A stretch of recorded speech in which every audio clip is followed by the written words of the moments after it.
You are not your thoughts, and you are not your feelings. You think you are, only for lack of investigation, only for a lack of sincere exploration into the essence of whatever it is that you're sensing or experiencing or perceiving. Because if you were to closely examine and investigate deeply into whatever it is that's arising within your awareness, you would find nothing. You would find emptiness. Because the source of all of these appearances, all of these experiences, all of these phenomena,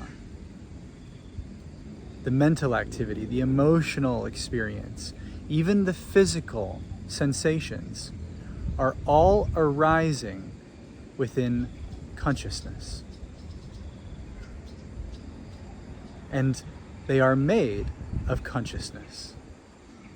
And they are constantly changing, constantly in flux. And it is only through lack of investigation into them that they start to feel real. And through the repetition of identifying with them, they become so familiar that they almost crystallize or materialize into a sense of you. But if you honestly and earnestly look into all of these things that are coming and going, if you can slow down and focus on what you call your pain, what you call the feeling in your finger, what you define as a thought or a feeling, if you go looking for any of these, even when you think you've found it, continue looking for precisely where it is. And I promise you, you will find nothing at all. Think about an emotion. We often think that emotions are intense, overwhelming, overbearing, especially when they're more on the negative side. But if you were to look for the location of where that emotion is actually coming from, even if we say fear, for example, fear is often associated with the gut, with your stomach. I have butterflies in my stomach, right? Next time you feel fear, slow down.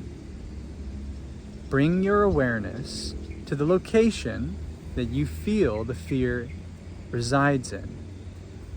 Can you actually find precisely where it is? It's not good enough to just say, I feel it in my stomach. Find out exactly where you feel it. See if you can locate it.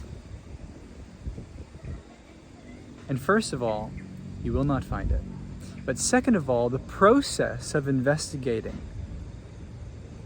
the process of looking for it with your focus, with your conscious awareness, will dissolve the negative experience that you have with it.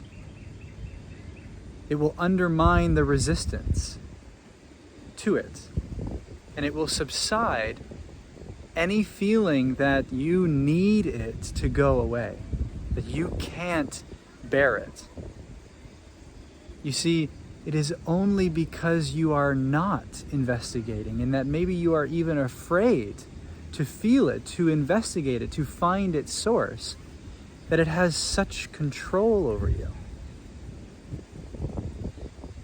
But if you can notice this profound realization that everything at its essence is empty, and that you, as the experiencer, are the source of all these things that come and go, all of these ephemeral happenings within your consciousness, then the question is, who or what are you?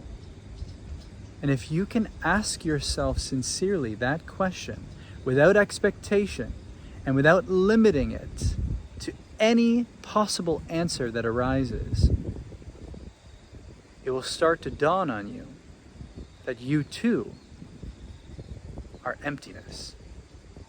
You are no thing. You cannot be contained or limited. You cannot be defined. You are freedom itself. You are infinity, appearing as this. And as soon as you say what this is, you are bound to suffer from the ignorance that you create by attempting to limit it into a concept. But you, my friend, are not a concept. And so no matter what seems to be happening in your life, within your experience, don't be afraid to investigate, examine it honestly with the light of the truth of what you are, and you will discover that it is an illusion and you are always already free.